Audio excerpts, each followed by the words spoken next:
This is the BlahCade Pinball Podcast. I'm your host, Chris Freebus, aka Shut Your Trap. Joining me as always, halfway across the world, is Jared Morgan. Hey, everyone. How you going? And it's not just Jared Morgan, because guess what, folks? It's also Mel Kirk.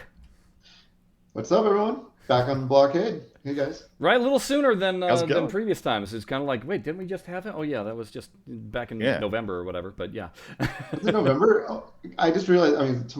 Yeah, like we're rolling the end of April, so it was actually a little while ago. Not as long as last time. It's like time flies, and yet there's so much that happens in between those times. You're like, yeah, it is good to get caught up and kind of touch base again here. Time is going by and just blurs. Yeah. I don't know. Yeah, you guys obviously, since last time we talked, the early access has kicked off and gone in full swing there. And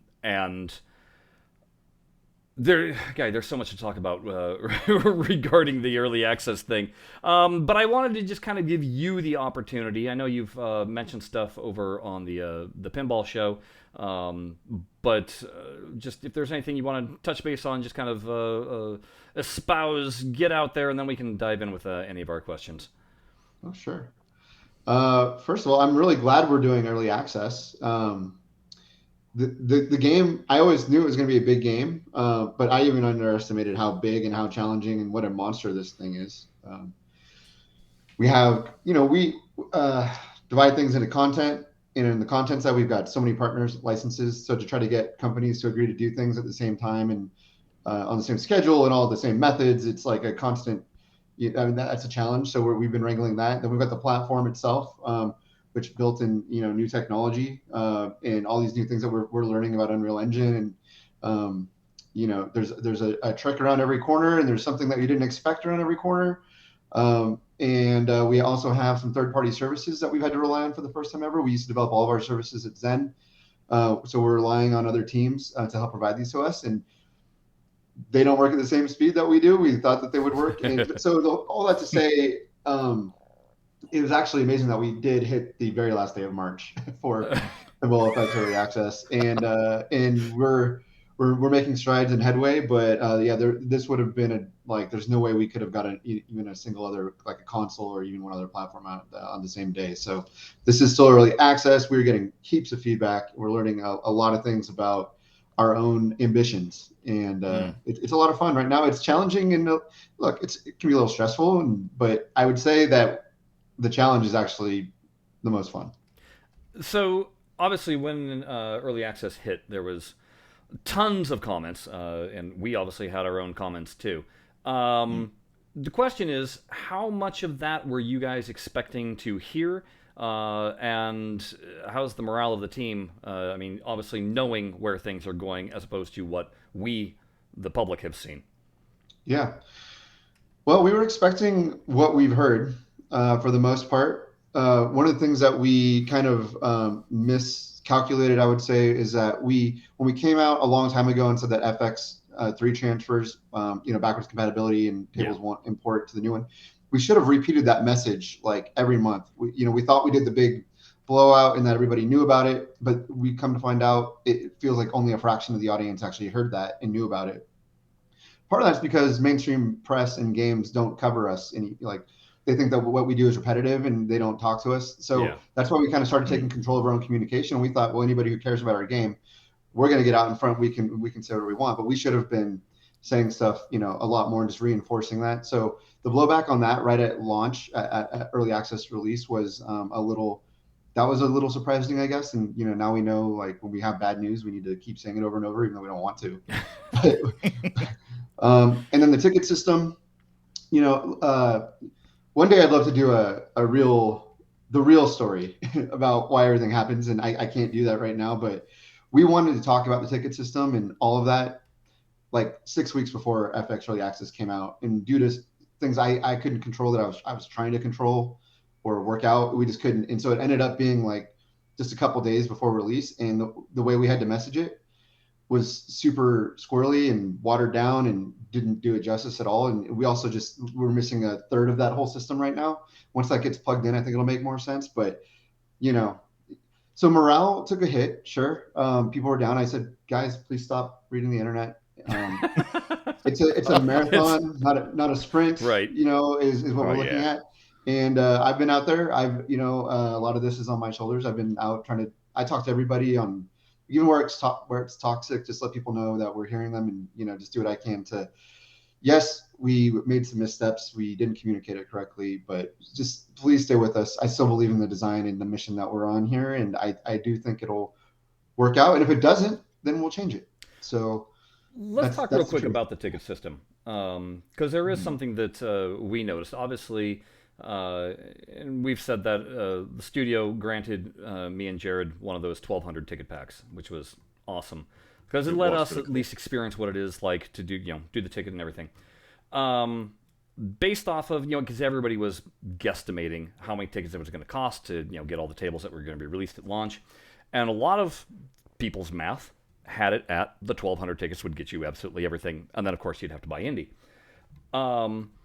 Unfortunately, it seems like that was because with the 33% off, everybody was kind of rounding down the fraction instead of rounding up the fraction, to the point that it wound up being there was just one table that you would then have to skip at the 1,200. So that's what I wanted to ask is regarding the percentage off and the ticketing. Did that throw you guys also, where it was like, oh, wait a second, we also intended that to be able to go across that way? Or... Yeah. Yes, there's supposed to be something in there right now that fixes that, and we hopefully it's coming in the next update. But the idea is that this was supposed to be a very positive thing. This is supposed to be how Zen could give extra value, like, oh, user has 18 tickets somehow after they bought stuff. Let's just say, hey, for 18 tickets, we'll give you a full price table, and then we were delivering like something on a big discount. Oh yeah. Did I freeze? Yeah, you did. It'll maybe come back. That's a great face. Yeah. That's going to be the title card right there. Right. Yeah.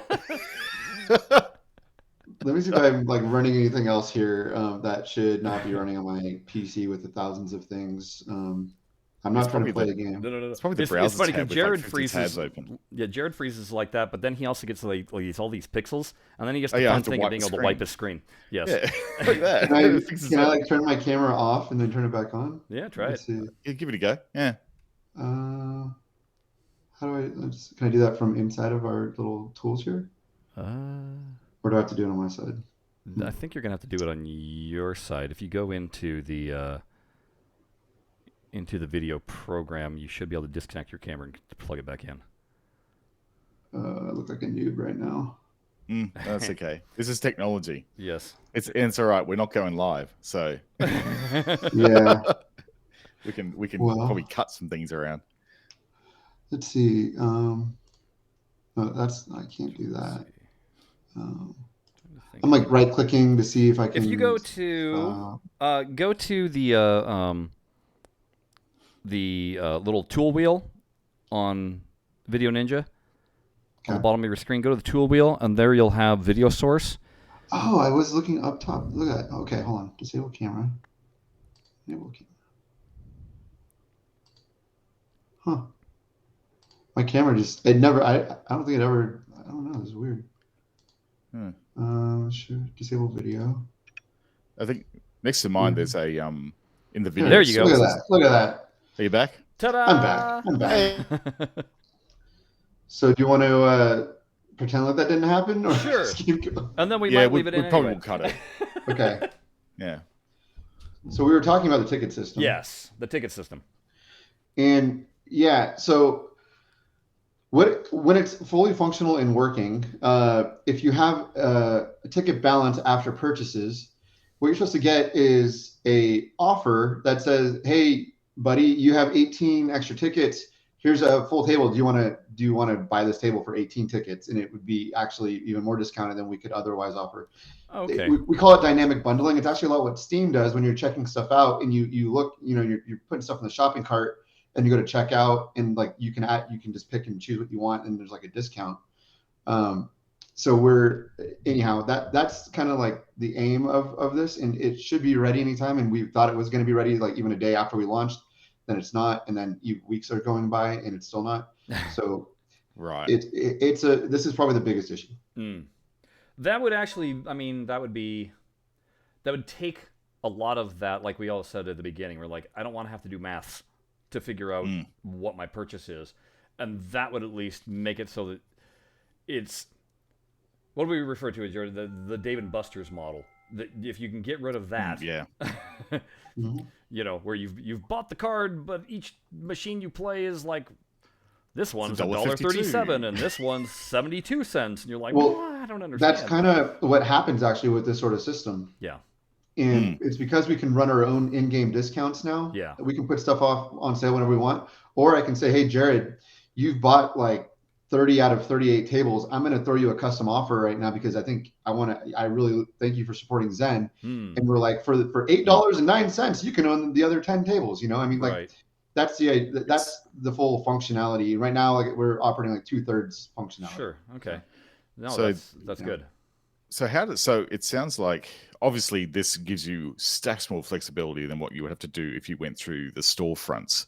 So if you wanted to do like a planned discount, you have to do all that through, say, Steam or the PlayStation Store. You have to like code that in essentially and set discounts, and it's a lot more complex than having to just, you know, dynamically apply things like with the ticket system. Is that what you're saying?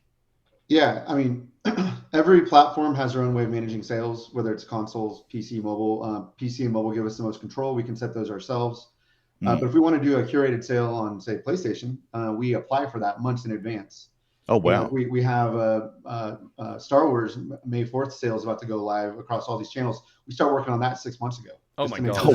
Jeez, what now a in lead PinBall time. FX, we can just, in our back end with our own tool set, we can just click on sale, and it saves us a ton of time and planning and complication. Wow. So, and we're also not guaranteed to have sales with PlayStation and Xbox and Nintendo and all those. Right, because they can actually say, no, we don't want to let you have that, correct?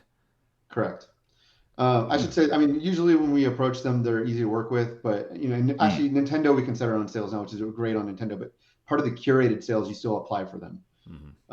And so, yeah, we have a lot greater level of ownership for sales. And I'm sure you have, you know, there's other implications about why the ticket system's here. I don't know if, you know, you want to talk about that more? But. We could. I mean, we've made our theorizations.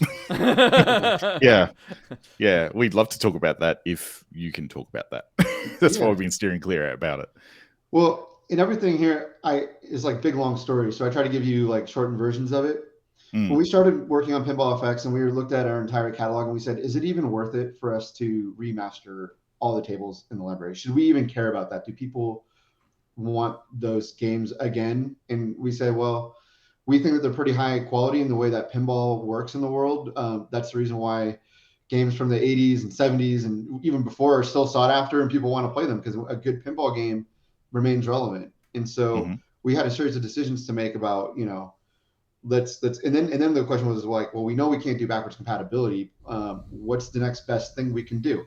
Well, everyone's always been asking us. I would say this is the number one thing. I bought a game on Xbox. Can I play it on PlayStation? And it was the answer's always been no, because our games were hosted on first-party stores, and there's no connection between those two. Well, now we have the table data. Zen has it, and the way that we're setting up the back end and the way that platforms are evolving, we can enable, if you are on Xbox and you are also playing on PlayStation, like your Xbox is in your game room upstairs and your PlayStation's in another room, and you download FX, we're working towards that goal of making that happen. So we thought, if we're going to ask people to buy the table again, let's make sure that it's only one other time and they can have it wherever they want. Right. So that's our end game, our end goal.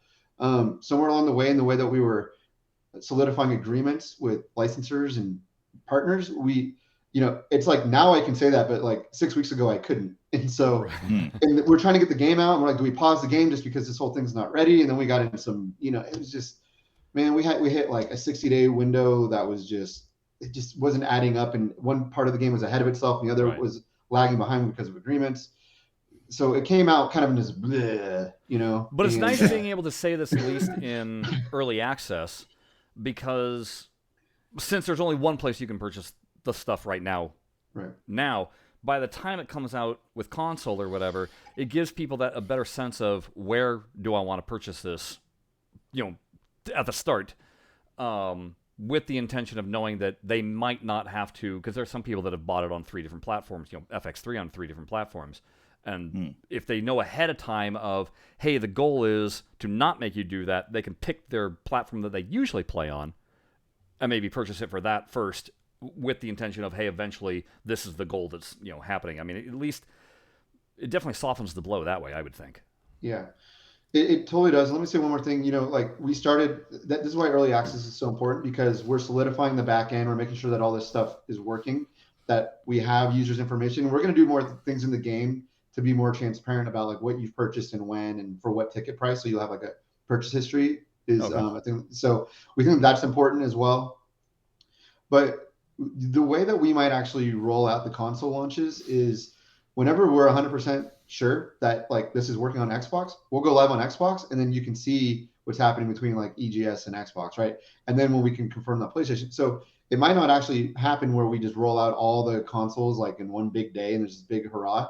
It may be because this thing is like it's like a system, and we can bring on a whole new like a new part of the factory almost, like this line's coming online and now this line's coming online. So we have to be really, I mean, that's just the way we have to be very methodical and make sure it's working. Because if we try to launch it and it's not working, then we're going to have the blowback and everyone says I'm full of crap. So let's clear up something now, because I know I'm not 100% sure, and I listen to all the various things that pop up. But okay, first off, mobile app with Indiana Jones, is that only ever going to be a purchase only, or is it at some point going to be where it was with all the other Williams tables, where you were able to earn table parts and eventually get the table that way?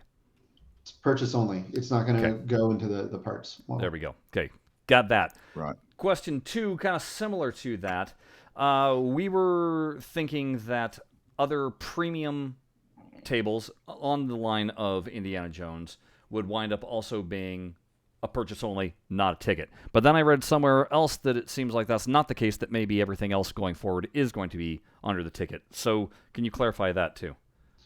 So Indy is a very special case on a lot of fronts. And right now, every table in our lineup is going into the ticket system. It will not be a store item for purchase. Okay. Right. Last thing. Also, one other thing. This is while we're on it. There's no other table that's going to be $14.99. I mean, okay. I'll just say that we don't have one game in our entire lineup, and we've got some big hitters coming. They won't be $14.99. Okay. Right. Last thing in regards to kind of touching back upon mobile. Mobile obviously has its own ticketing system in that.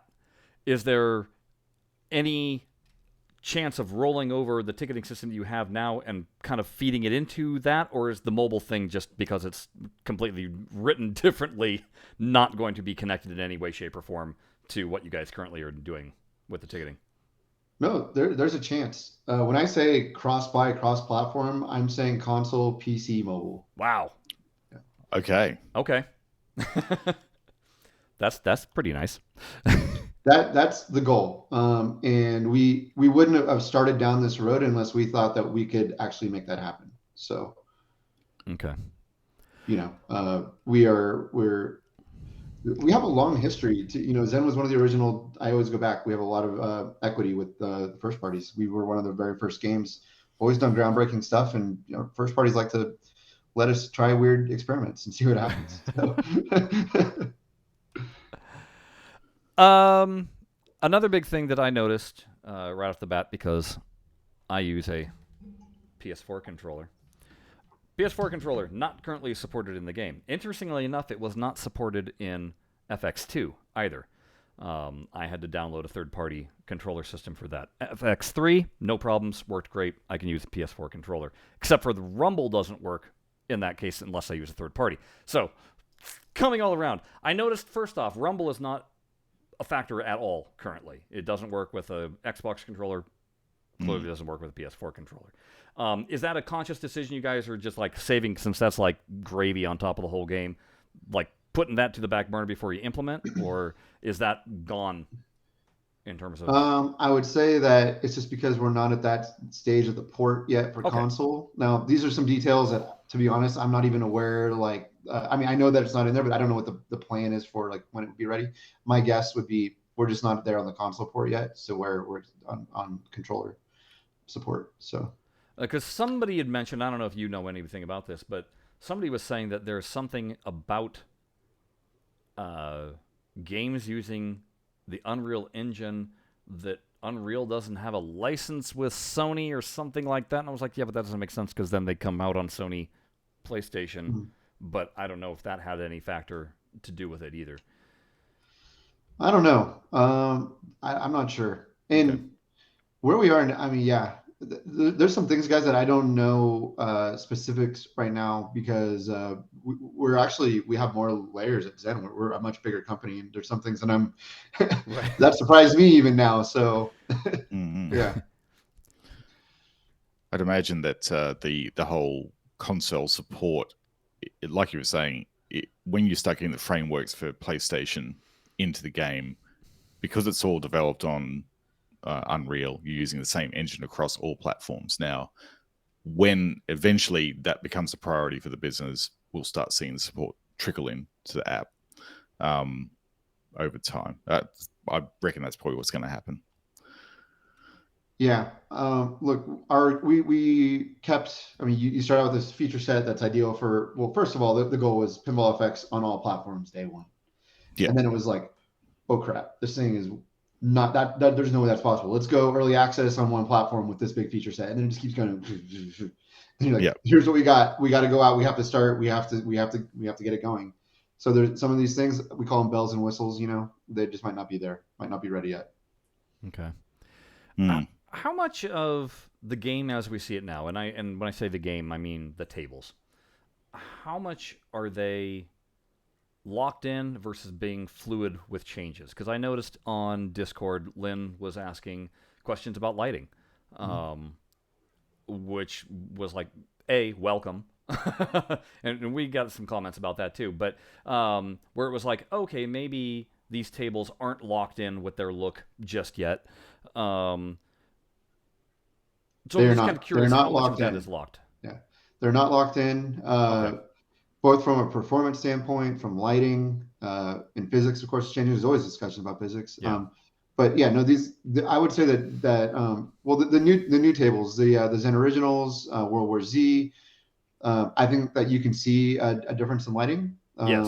You can correct me Mm. if you disagree, but those are more polished, more finished. The remasters, we are still working on those. In my opinion, we need to dim the lights in the room, and everything will be brighter and more vibrant on the table itself. I think that we have much tweaking to do. Yeah, because something that I know that we noticed was, like, for instance, the ball.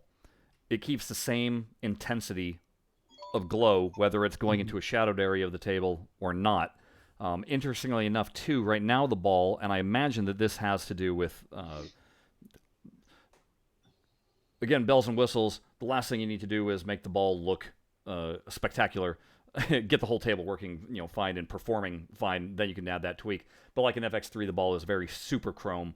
Here it's kind of a dull, whatever. But it stays that same exact intensity, so that in an instance where, and my go-to is always with Attack from Mars when playing strobe multi-ball, where the whole point is not be able to see the ball, but because it keeps that same intensity, regardless of none of the other GI lights going on, you can still see the ball clear as a day. So that's the kind of thing that I was like, hey, if you guys are still working on it, great. Then I don't have to, keep on harping on it. We are working on it, and the lighting will improve before we say that these are the final remasters. Mm-hmm. As well as actually we got a huge performance boost. It was the end of last week. I think that was the latest update, which now depending on your PC spec, and we're still finding the minimum spec that we're Yeah. going to support.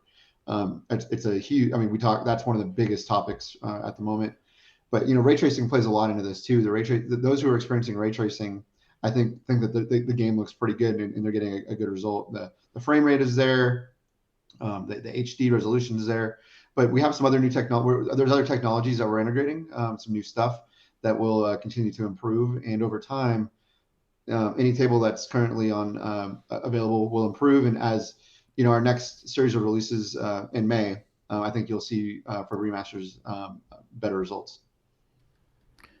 I've got a question about, you were talking then about sort of iterative improvements over time. I'm just wondering, for some of those originals, you know how the big players in pinball at the moment, Stern, they release code updates for their tables after they've learned stuff about them on site and about scoring, balancing, and stuff like that.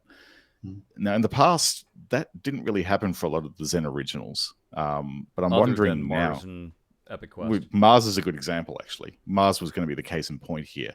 Are we going to see a Mars approach with some of the original tables over time? Are they going to refine the rule sets based on data received, for example? Because I'd even say with World War Z, that's a big comment right now, is that the first-person machine gun Yeah, the is turret, so Yeah. overscored. I agree. It's I got fun. massive scores because that's what I do, right? Yeah. Yeah. Yes. No.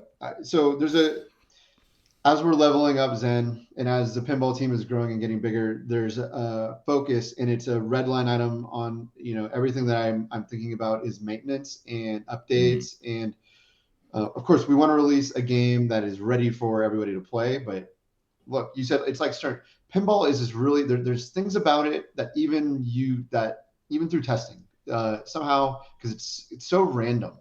You don't repo things, and you don't find things, you don't see things. There needs to be updates, and we are committed to that for our games. Maintenance on platforms, maintenance on content. So That's great. yes, absolutely. I don't know if you heard my rant against Rome, but that was one of the ones for me where it was just like, Yep. dear Lord, those insert lights need fixing. Jared pointed out the contrast of lighting, shadow, and whatever to delineate the playfield objects, and then my thing was just like, and the voiceover. It was just like, can we get a British chick in there? I kind of feel that way actually about the music with a lot of the Marvel tables too, because they're so of that moment when the tables were released, and now when you hear them, it's kind of like, whoo, that music didn't age quite as well as we'd hoped. Sounds dated, right? Yeah. I'd imagine that doing updates to rules is one thing, but then doing updates to voice artist Call work outs, and yeah. musical composition and stuff, that's a whole nother level Well, again. look, okay. I'm always honest with you guys, all right? Oh yeah. People always, they're like, I would pay extra for the authentic thing. Yeah. So I went out and got the authentic thing, and then it was weird, like that. We're greedy. So Yeah, right. Well, so you're talking about indie. Yeah. I mean, we can just. I can go get Christopher Lloyd, but you're not going to want to pay for it. I guarantee you. No way. You're not going to want to pay what it costs to put Christopher Lloyd's voice in Back to the Future. So. No. Well, I mean, you guys have done a fair job at some of your voice impersonations. I mean, like the Mando voices, for example. Yeah, the Mando voice is fantastic. Exceptional. That's a really good voice alike, right? To the point that I was surprised then when seeing the little in one of the pinball shows, they were giving like quick facts about each table, to then find out that on Boba Fett that actually is Tamara Morrison. I was like, really? Wow, good job, Zen. Yeah. There's hidden, and there's sometimes we do use a real voice. It's just we go through. I should be careful about our tricks and our secrets, Yes. but you can't say the name. Some people are willing to work non-union, so you don't say the name. And then people are like, oh, because their name's not in the credits, it means it's not them. They must use a voice sound alike. But our licensors help us identify anybody that we're using as a sound alike is literally approved through the highest levels of these companies. I mean, right. They are the official sound alike of X actor, so it's as good as you can get without getting the real thing. Yeah, it's really interesting. Music's another thing. Music is hard to do, but I can go get the real song, but sometimes I'm like, nope, no one wants to pay $14.99 for a table, so.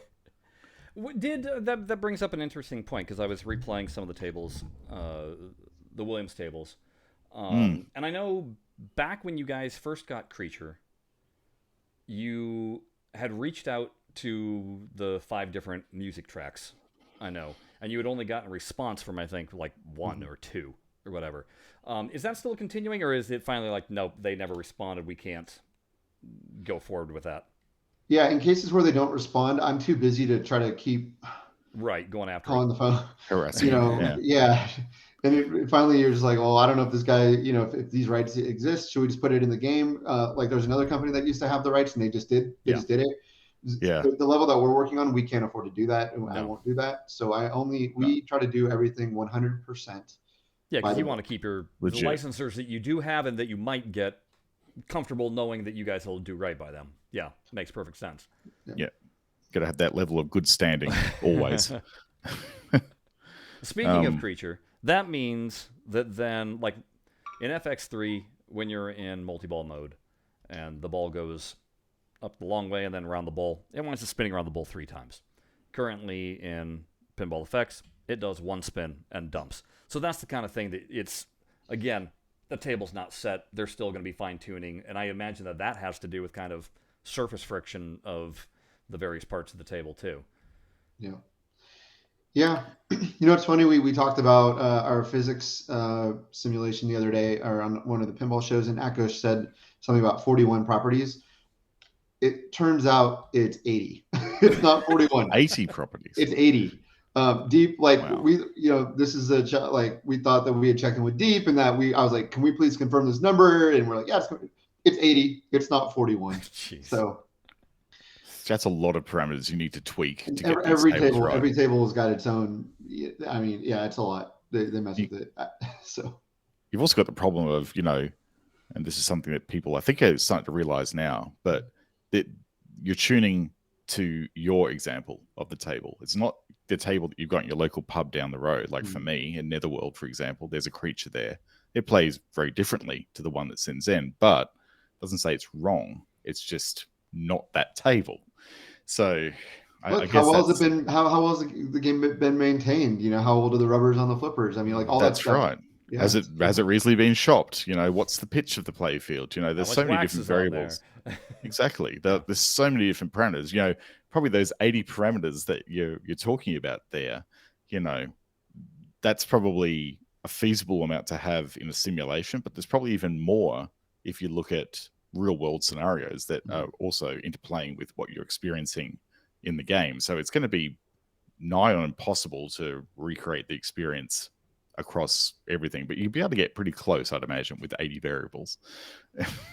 I agree. It's always a work in progress. I don't think physics will ever be done here. I don't think we'll ever say, all right, everybody's happy, call it a day. No one's ever going to be happy with physics. Never gonna, you know what I mean? But it's good to keep on constantly, not to just sit back on the laurels, and instead constantly try and get them better, so long as I think that then whatever's already out gets that upgrade too, because then you start getting this weird, this table plays old because it was released a while back versus what, and then everybody starts getting that, I wish that they hadn't put that table out, a year ago because it would have been so much better now, kind of thing. Yeah.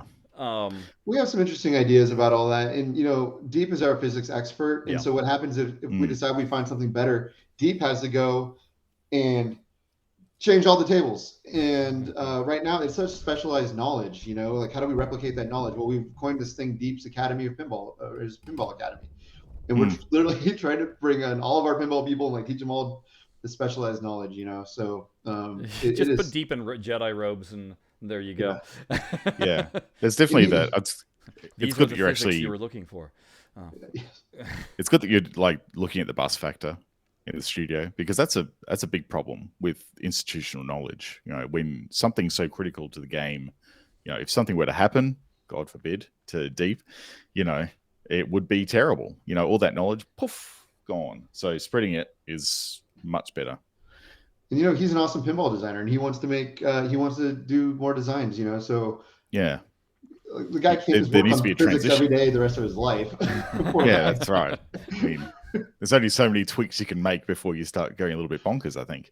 Yeah. So yeah, having allowing people to grow as well is obviously a key thing at the moment. And as the team is getting bigger, I'd imagine there's going to be more opportunities for people to advance in the studio as well. Actually, one of our customer service guy is a new pinball designer. Sorry, that's awesome. The clouds just cleared. I know it's got baked with sun. Yeah, no, we've got we're trying to have 12 internal designers, pinball designers, and I think we're currently at 8, so we still got 4 to go. Okay. Oh man, it's really bright. Sorry. Yeah, that's fine. Is it a conscious decision right now with specifically the Williams tables? But because I don't know if this plan is going to extend to the Zen originals, but right now the Williams tables are all basically using, although they're using the new flipper physics, and that's across the board. Everything's got the new flipper physics. The settings, like in terms of the flipper angles, are all the what we used to call the Zen version instead of the shallower, more difficult settings. And again, that would even extend to tournament settings on the tables. Is that just kind of a conscious decision to, hey, let's get the performance up, let's get the game up and running, and then that can be something that gets tacked on at the very end? Or is this what we are going to be living with? No, again, this is a question that I'm not aware of the status of where they Okay. are with that stuff. And so I would just assume, my assumption is that we're trying to get performance stabilized across everything, and then we can start to make these adjustments. And I mean, I'm definitely We're seeing not the going back. We're not performance going backwards. I mean, Yeah. what, like we're going forward. Yeah. So you will see what, these things added on as time goes along. Because for sure, I'm seeing the performance issues improving. I'm kind of purposely, like, keeping my rig not at the minimum requirement that was listed, which was the 16 megabyte of RAM. I'm only at 8. Just because I'm like, you know what? Maybe I can test to see how low this can go.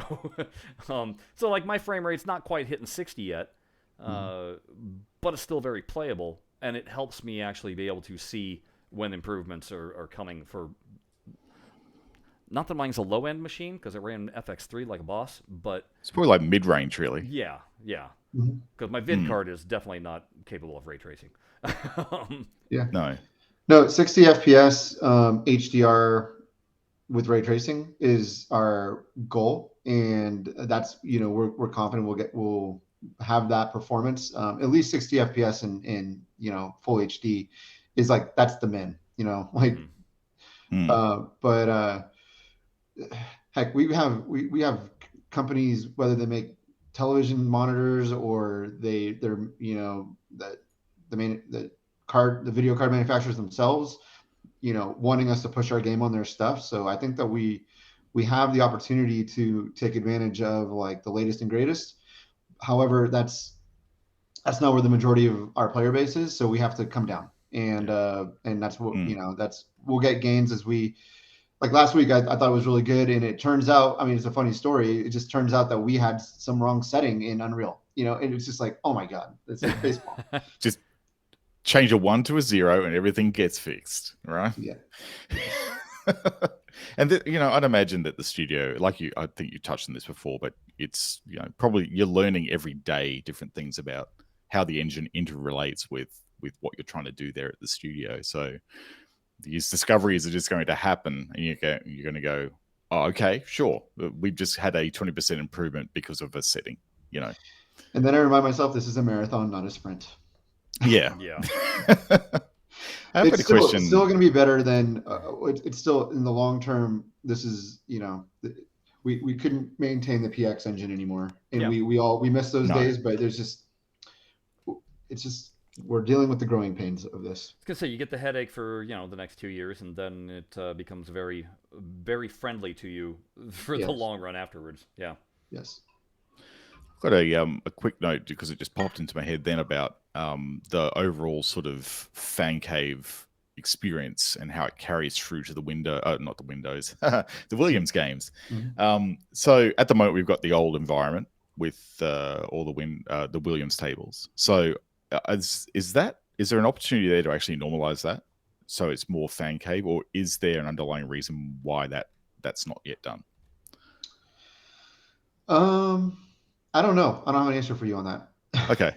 To be honest. I should find out. Our long-term, so you were familiar with the fan cave in Star Wars. Yes. And not being too forward-looking, I mean, you can see some similarities there. Yes. So I have a feeling it's a design choice right now from our team because of what our plans are in the future.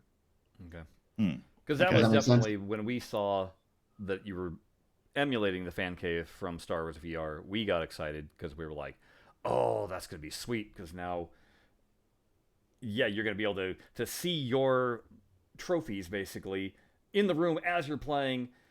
And then it was like, oh wait, no, we're going with the environment. Oh wait, no, we're going with the dodgy carpet. Uh, and it was like, oh, that's kind of a bummer. And then I had also thought, oh, it'll be so much easier if they were doing it that way as an option, because I know some people love that stuff, and it's like, hey, if there's kind of like how you can turn on and off the animations, if you could turn on and off what your view of the room would be. But I was like, oh, that would make it so much easier for when you guys do go to VR with these, where it's just like, yeah, it's already built, it's already there, kind of thing. But I understand it's So there's like pillars of the game, that we decide we want this to be able to operate like this one. In a step or an update, we're going to turn on this thing. So they probably say, well, then we need to do this with the table for now. But then, when we get to this part of our roadmap and our plan, when we turn on such and such feature, then there it is. So yeah, right. Is that making sense? What I'm telling you guys, I'm telling you without telling you. Yeah, we can read between the lines. I'm telling you without making a major announcement. Right. That's right. Just wait and see. In other words, what about we noticed that with the new gen originals coming out, there's been some really nice backglass art updates happening with that. There's a clear decision from Zen to actually present the table that's in the middle of the room with some really high quality backglass art there. Yeah, I'm just wondering. Yeah, that's right. World War Z in particular is fantastic. That backglass image is really sets the table. Which, off by the way, when you're on a looking at whole, cave. Oh, cool. Yeah, excellent job on World War Z. Loving really. World War Z. Yeah, definitely. Dolby is awesome. Yeah, he did a great job with that for sure. I'm just wondering, on the subject of the overall sort of cabinet and backglass art updates, are we going to see more standardization with backglass art across some of the older Zen tables? Because up until now, it's sort of been a community-led effort to sort of manage backglasses. In particular, I'm thinking towards cabinet mode, when people are going to be wanting to show their friends these amazing tables on their cabinet with really nice backglass art. Is there going to be some sort of, standardization across both in the sort of desktop versions of the game and carried through into the cabinet sort of things as well? Yeah. And I can give you a little preview, because we're going to get ready to talk about PinballFX cabinet mode, which is, by the way, the official name, right? Like, we used to call it PinCab support, and I now feel like that just sounds like it's a problem. We're trying to support everything. No, it's an official name for the mode, right? But I mean, as a little preview, yes, we're going to standardize and have officially released PinballFX graphics in assets for backglass for whether for your static or on the dynamic side. That we have something that's coming that we'll be talking about and announce. But all that stuff is going to get upgraded, standardized. It's been a little bit like the Wild West. We just couldn't support it back then. PinCab support, I don't need to rehash the past, but we kind of fell into all this, how we just turned on vertical monitor orientation and boom, like we created a whole new sort of thing for the game, and it's been its own island in the game. So there's a whole bunch, and we'll be talking about that. Hopefully the next official communication from Zen will have a whole bunch on cab mode. That's really cool. I almost, when Akosh and I forget who's building the Lina. Yeah. So when they started building that, I almost went, seems to me like they're about to troubleshoot in-house what all cabinet builders are facing, so that they can for themselves experience what everybody else is kind of doing. And I was like, I have a feeling when they get done with their cab, that's when cabinet support's coming. I think we're gonna have it out before the cab, because they're so behind. They look. I love those guys. No, the videos are funny and what they're doing is cool. Yeah. But I mean, like, it's a super important part of our audience, and it's kind of, to me, I feel like it's home base. Like, those people have to be happy for the game to really succeed. So we're building our own machine, and yes, troubleshooting and understanding all the nuances and supporting that feature, supporting PinCab players is ultra important. And again, it was one of those things that got chopped off. We're like, yep, can't have that for day one, but within a reasonable amount of time, we can have it. So, and it's coming soon. Actually, go ahead, Jared. I was thinking more on along the lines of cabinet support. A while back, you said that now that things are starting to relax a little bit with venues and stuff like that, you were going to re-look at getting location-based virtual pinball back in things. Has that happened? Have you actually done any more of that yet? It's funny. I was just in Florida. I just flew in before I started talking to you guys. I got back to my office. A big part of the conversation was the commercial market and what we're doing, what the plans are. There's some big things brewing. I always knew that this would be really cool and that it had potential, but the partnerships that are aligning and the players at the table, the companies that are getting involved with this, oh my gosh, it could. That's really exciting. It's definitely coming back for sure. That's great. Yeah, because I would hopefully we get to see a redo of that amazing marquee style cabinet you had. The what I used to call the Dave and Buster's style, in your face, glowing, scrolling marquee, because that thing was incredible as a cabinet. So you want to know something really cool? Actually, so there's a few of them that have been live in a few locations. Yeah. And my home arcade here, which is at a local casino, we installed it a few months before COVID hit. It's still online and still working. Half the games in that place are like waiting to be serviced, but ours is still online and working. And we got redemption working, so you can play and earn tickets.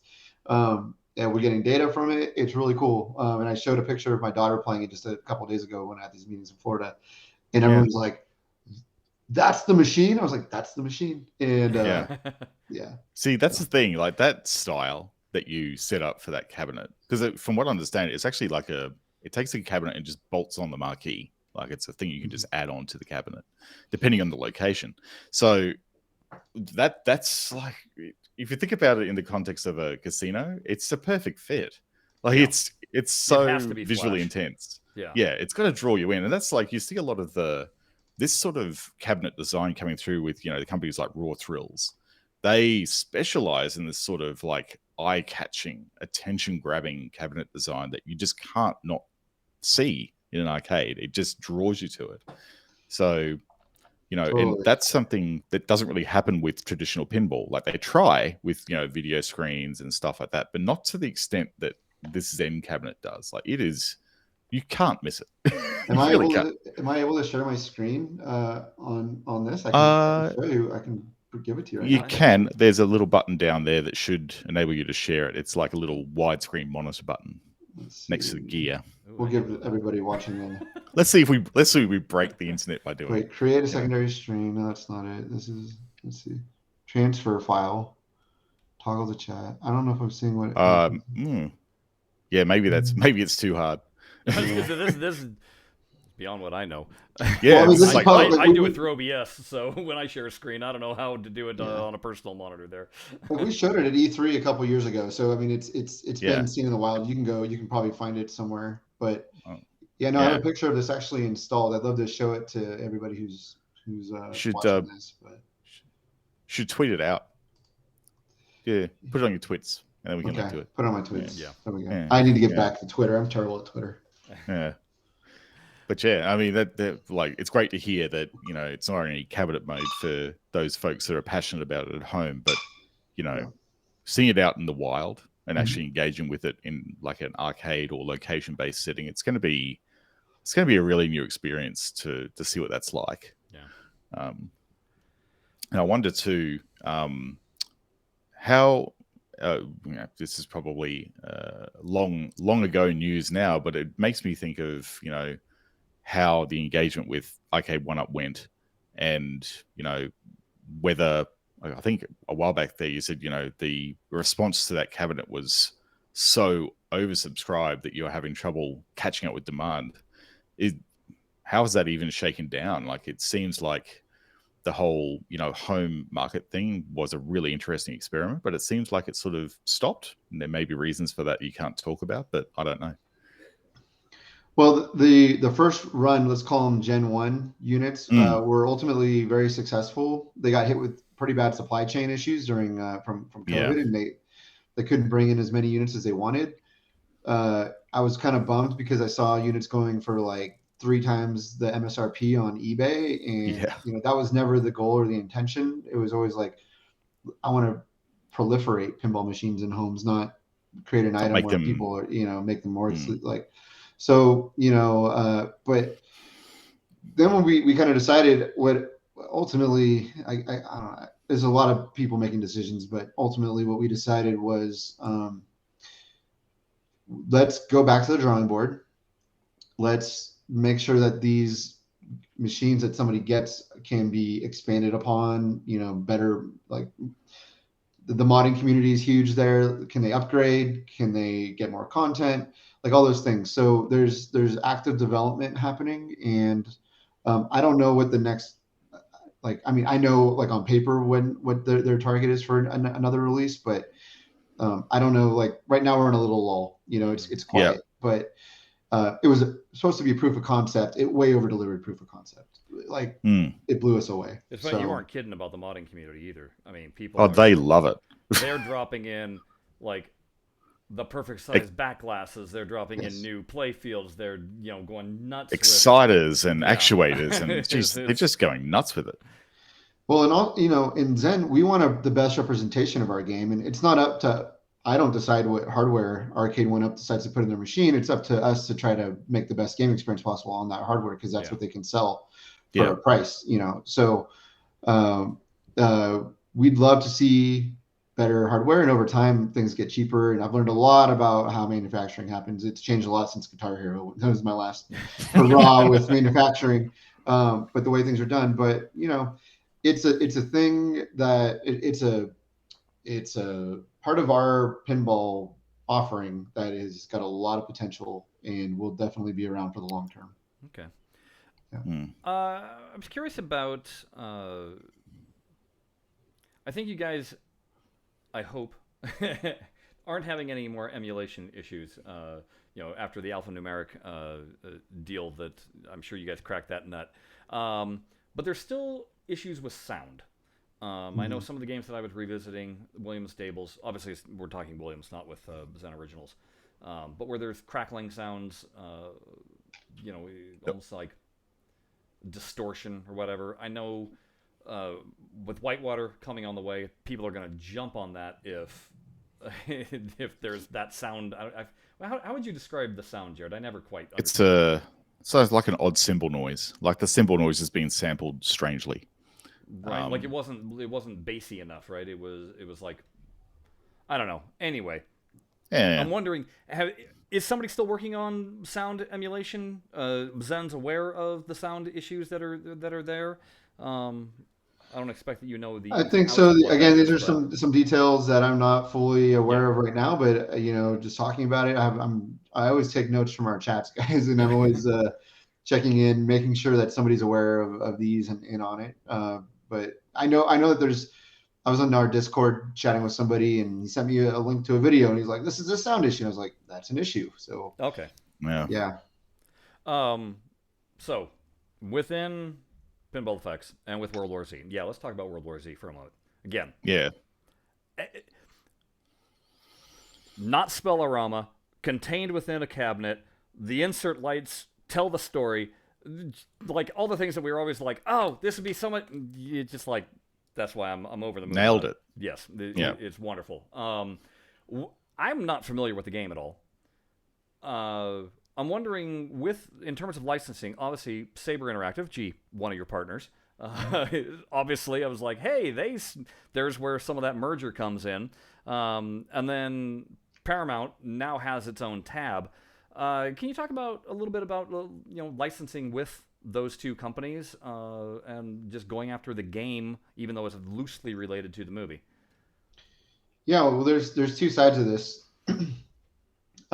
Zen is now a part of Embracer Group, and we're under the Saber Interactive vertical. Embracer has close to 100 studios. It might be more. It's crazy how many, with even more IPs. And so there's definitely going to be more Zen, Embracer, and Saber collaborations, which makes a lot of sense. There's great things for us to make pinball games out of. Then there's the Paramount side, and we did Garfield, which is it used to be CBS Viacom, and it recently rebranded Paramount. So Garfield is a CBS Viacom. Shall I say South Park is South Park Studios is There's other great IP within Paramount, the company, which is massive, as big as more diverse IPs than like even Disney, or some of these others. Universal. There's a lot of room for us to work together. And World War Z was super low hanging fruit because, Saber has the game, and we use game ready assets, and that was just another quick hit. But you already saw Garfield. Garfield came before WWZ, right. So I think maybe you'll see this long relationship form. Hence why there is the Paramount tab in the game now, so that we can expect more licenses under that branding to start filling in the gap there. There's more coming from Paramount, no doubt. Paramount also owns some other great Williams stuff. Yes. So. They do indeed. That's why we keep on saying the holdout that we're waiting to see one day is the Warner Brothers tag come in, because then it's like, ooh, now we've got all the majors. Guys, I am booking slots into 2024, if you can believe that. So, wow, jeez. I mean, you did suggest, I think it was in one of the pinball shows, that the content team has got their schedule sorted for the next 24 months, but that's a big deal. Jeez. When I say future-proofing the game, I mean, like, it is out there. Yeah, wow. And everyone, I can't tell you how many inquiries I have all the time, and I just have to people. I'm like, "Well, get in line. I'd love to work with you, but it's going to be April 2024. We could probably have a game for you, So, right. Man. I think we covered that last time we spoke. Actually, just the amount of the fact that the game is now what it is. People. Like the queue is just growing out the door, right? for you to finish getting the game, because they can see what the potential is. Yes, and again, it's a marathon, not a sprint, and sometimes it can be overwhelming. But no, whenever I bring in a new IP, and now I just ask the guys, "Hey, do you want to work on this?" I should say guys and girls, because we have a growing diverse range of people. Diverse, like our student. I'm so happy. That's a whole another topic, but it's so great. It's more diverse, and it's very important. But everybody gets excited, and if they're not excited, I say nope, sorry, because after making this many games and people working on this game for so long, it's very important that we're working on the things that are very exciting for us, for the team. I was curious, just because obviously I'm watching Moon Knight right now. Moon Knight, that's one of your original Marvel tables that came out. And at the time it came out, I had no clue what Moon Knight was. Even after playing it, I had no clue what Moon Knight was. So me neither. I went and played it this weekend, and I was like, finally, some of it's starting to make sense, but clearly, since it's based on the comic, and I don't think the show has even scratched the surface of what that character is, I just, in the back of my mind, I was like, oh, how angry must Mel be right now that they can't have Moon Knight ready for purchase? Yeah, there's some of that, but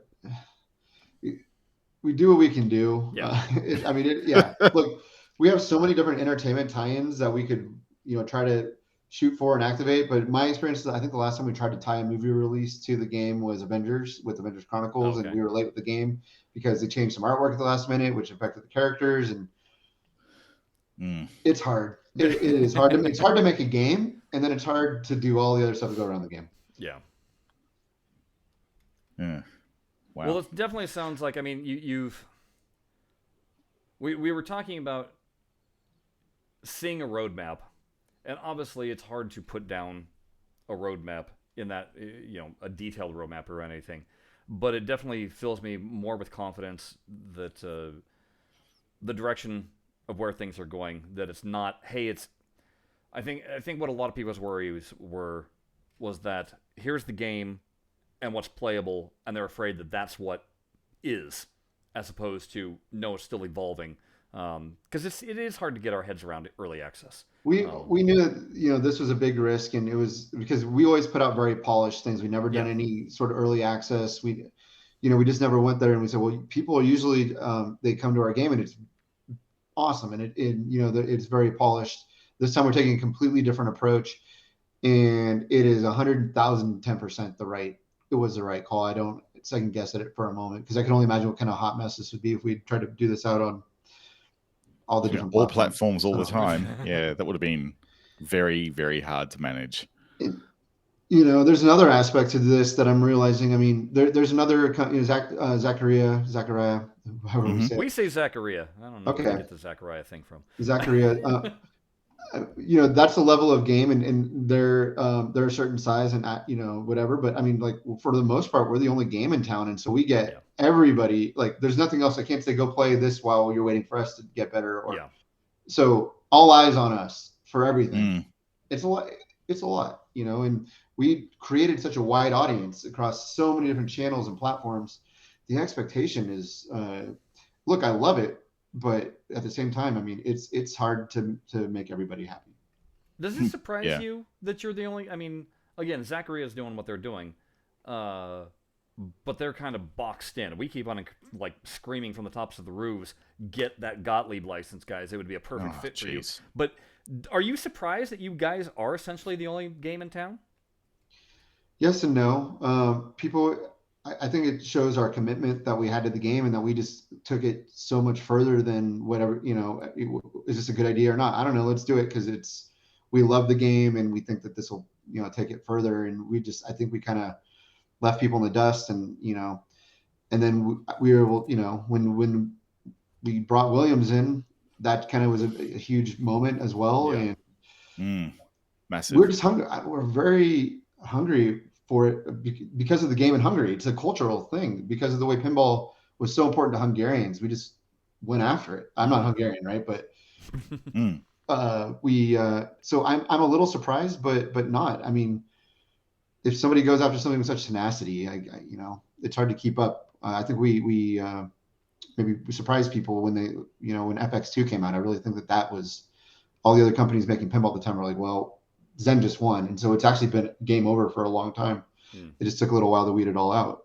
So You know, what I think we need Mm. to do, Jared, or I need to do. I need to figure out how to record off my PS3 and actually play Zen Pinball, the original Zen The Pinball, original. and just show how far. Because I mean, even the menus alone are so crazy different than where we are today. Um, and the my favorite part about that whole game was you could bring up the stats, and they're the Mm. craziest stats. Like, it's essentially I imagine the internal stats that you guys would look at, but you could count how many times you flipped. It's just like Really? Wow. oh, we had crazy, yeah. it was just like the most bizarre stats that would pop up that you could look at. Um, but yeah, I still have that installed, so I should do that and just like try and record and just be like, yeah, here's where we came from, here's where we are now.